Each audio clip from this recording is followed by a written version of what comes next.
les 7 critères de sélection inconscients des hommes. Bonjour à toutes, c'est Fabrice Julien, coach et auteur, expert en séduction depuis 2010 et dans cette vidéo, je vais vous parler des critères de sélection plus ou moins inconscients des hommes.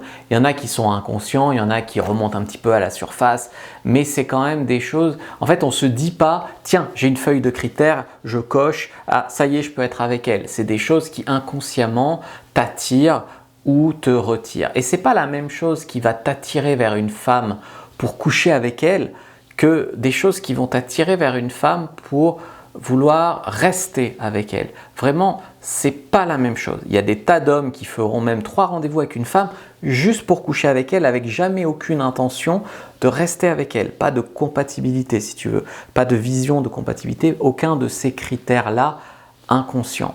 Et puis des fois, bien sûr, ça peut aussi commencer par un coup d'un soir et finalement, il découvre une fille géniale qui répond à ces critères inconscients et il reste avec elle toute la vie. Ça m'est arrivé personnellement de recoucher avec des femmes comme ça pour un coup d'un soir et de rester plusieurs années avec. Donc, le premier critère, tu vois, c'est une femme qui va être facile à vivre. Il va être au contact de vous et puis là, ça aura l'air facile. Ça aura l'air pas chiante, pas râleuse, pas déprimante, pas négative, etc. Il faut finalement qu'il ressente une certaine facilité avec vous, une certaine aussi compatibilité pour persévérer. Par exemple, si vous êtes là à lui faire la morale sur l'écologie et le climat alors que lui c'est un mec qui en a rien à foutre, compatibilité moyenne. Après, vous lui dites que vous ne voulez pas d'enfant, lui il en veut, compatibilité nulle. Alors, compatibilité nulle, ça ne veut pas dire qu'il n'est pas assez attiré pour coucher avec vous, mais ça voudra dire qu'il n'est pas assez attiré pour rester avec vous. Au fait, je ne me suis pas présenté, je suis Fabrice Julien, coach et auteur, expert en séduction depuis 2010, notamment auteur de Le Trouver, Le Rencontrer, Le Garder. Et je vous ai fait une fiche, première dans la description de la vidéo, lien en commentaire épinglé, prenez-la sur comprendre les hommes. Comprendre les hommes, c'est vraiment important. Le deuxième critère de sélection pour les hommes, c'est le ratio taille-hanche. Le ratio taille-hanche est d'ailleurs tous les signes de fertilité, de jeunesse, etc. chez la femme. Ça ne veut pas dire qu'il faut être jeune, genre avoir 20 ans pour plaire aux hommes, c'est pas ça que ça veut dire. Ça veut dire qu'il faut des signes de jeunesse, de fertilité et un bon ratio taille-hanche. Tu peux avoir 50 ans et avoir un beau ratio taille-hanche et tous les mecs sont là, ouais, un super beau cul, c'est possible, ou une belle poitrine, ou des beaux cheveux longs qui sentent bon. Voilà, c'est ça aussi les signes. Et je maintiens que tu peux avoir 50 ans et quand même, puis d'ailleurs, ça dépend à qui. Regarde, moi j'ai 34 ans, une femme de 50 ans, je peux la trouver belle, magnifique. Je ne vais pas la trouver jeune. Par contre, un homme de 60 ans, il peut la trouver belle et magnifique et jeune, tu vois, par rapport à lui. Donc tout ça c'est relatif. Le ratio taille-hanche, comme tu le sais, c'est un ratio de 0,7 entre la taille et les hanches et c'est un critère bestial, on va dire, de sélection. Il y a eu des études là-dessus, il y a aussi un ratio taille-hanche pour hommes et un ratio taille-hanche pour femmes que les hommes en fait préfèrent, sont attirés, ce qui est le ratio optimal en fait bestialement pour féconder. Bon, bien sûr, on n'en est pas à féconder, mais comme je t'ai dit, ce sont des critères inconscients. Donc sur le physique, bien sûr. Moi, je dirais que pour s'engager, un homme, il n'a pas besoin d'être avec la plus belle femme de sa vie. Ça, c'est mon retour d'expérience. Tu es là à fantasmer sur les bombes, les top modèles, les machins, les trucs. Quand tu as 20 ans et quand tu as 30 ans, tu cherches quand même une fille mignonne qui te plaît. Enfin, moi, c'était mes critères, bien sûr. Mais surtout, tu cherches une fille, pas forcément tape à l'œil. Et pas forcément moi forcément je cherchais une femme qui sert à quelque chose, tu vois. Je veux dire, si t'es une potiche de magazine, parce que j'ai rien s'il y a des mannequins qui me regardent bien sûr, mais ce que je veux dire c'est qu'il y a des filles très belles, hein, qui bêtes comme leurs pieds, qui servent à rien. Je prends une caricature volontairement. C'est bien pour coucher avec elle, pour rester 3 mois avec elle, faire l'expérience de ce genre de femme. Mais quand tu gagnes en maturité, c'est pas forcément ce genre de femme-là. Tu vas préférer une femme peut-être plus petite, quand même mignonne, hein, quand même mignonne, mais pas forcément ce qu'on appellerait une bombe de magazine, mais quand même une belle femme, et surtout qui est intelligente, ou qui est gentille, ou qui, comme je t'ai dit, qui sert à quelque chose, qui peut être médecin, avocate, qui peut être, mais quand même qui ait quelque chose chez elle qui fasse qu'elle a forcément quelque chose, quoi, mais pas forcément une bombe tape à l'œil.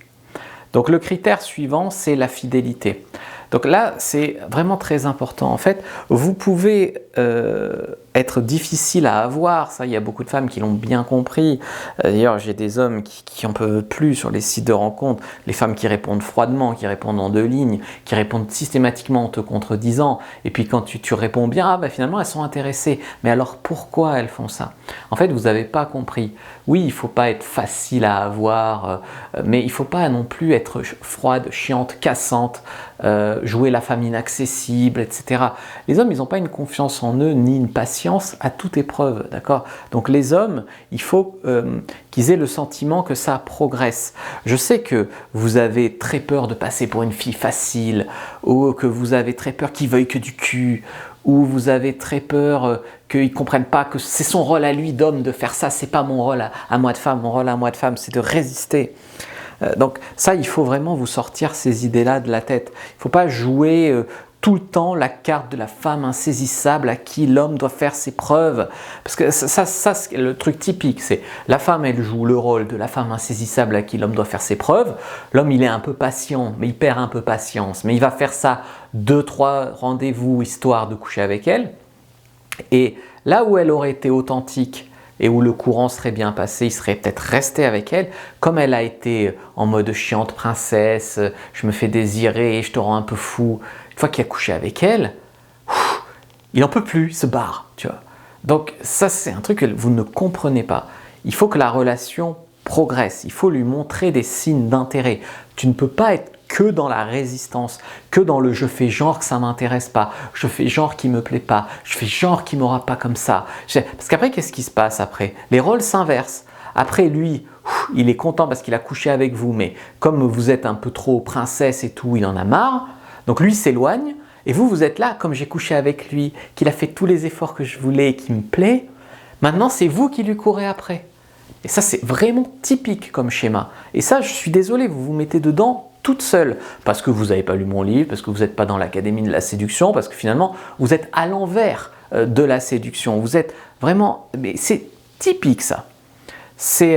En fait, ce qu'il faut, c'est que vous soyez un petit peu difficile à séduire, donc qu'ils se sentent comme privilégiés que vous le choisissiez, mais quand même, il faut de la réciprocité dans la séduction. D'accord? Il faut que chacun fasse des petits pas. Il ne veut pas non plus être le pigeon qui fait que donner, que investir. Je sais que vous ne voulez pas être la pigeonne qui se fait avoir, mais comprenez qu'en face, il y a un homme qui n'a pas non plus envie d'être un pigeon qui se fait avoir. Donc il faut quand même que vous montriez des signes de réciprocité. Ça ne veut pas dire être facile, mais ça ne veut pas dire non plus jouer tout le temps la princesse inaccessible. Voilà, ça ce n'est pas réaliste. Ensuite, le signe suivant, le critère suivant, c'est qu'il peut en fait se projeter dans une relation sérieuse mais non ennuyeuse avec vous. C'est-à-dire qu'il y a beaucoup de femmes qui cadenassent. Elles te mettent dans une relation de couple et t'es cadenassé. C'est-à-dire, bien sûr, tu n'as pas le droit de voir d'autres femmes, mais tu n'as quand même plus le droit d'aller voir tes potes. Sexuellement, elle te contraint à une vie très pauvre sexuellement, parce que ce n'est plus dans ses priorités, parce qu'elle prend ça pour acquis, parce que c'est pas bien important, parce que voilà. Donc, beaucoup de fermeture d'esprit, et finalement, tu es dans une prison sexuelle, et tu endures, tu souffres, et il y a un jour où ça pète. Donc quand tu sens une femme qui est un peu joueuse, qui est un peu ouverte d'esprit, qui est un peu, sans être obsédée ou perverse, mais qui est portée sur la chose, c'est une qualité. Donc arrêtez de faire croire que vous ne vous intéressez pas au sexe, c'est un tort. Ensuite, il faut qu'elle ait un côté humain, un côté touchante, qui puisse en fait admirer quelque chose chez vous. Admirer, être touché, c'est le côté humain. Quand vous jouez l'héroïne de Netflix qui est froide, qui est distante, qui casse les hommes, qui s'habille soi-disant à l'arrache et qui est dans un monde d'hommes très dur, alors elle doit être dure. Quand vous êtes dans ce monde fictionnel-là, finalement, ça met des barrières, hein. Vraiment ça aide pas, donc il faut arrêter. J'étais en coaching avec un gars qui se débrouille bien, hein. Il a couché avec 5 filles ce mois-ci.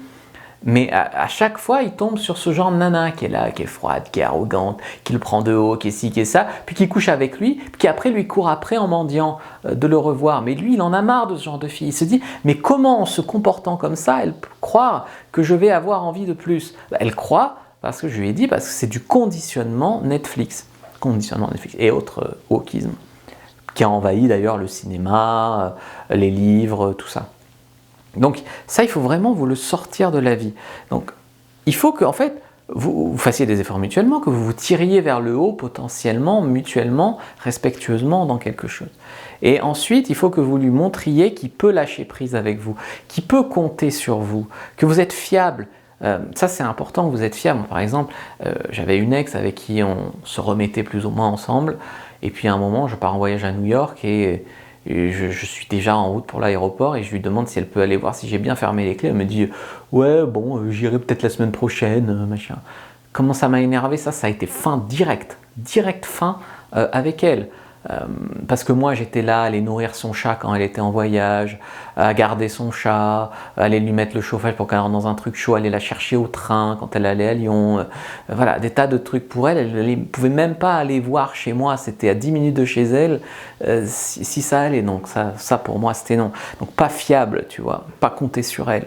Après, elle voulait sûrement faire la femme qui n'est pas acquise, qui est occupée, qui voilà, mais ça c'est non.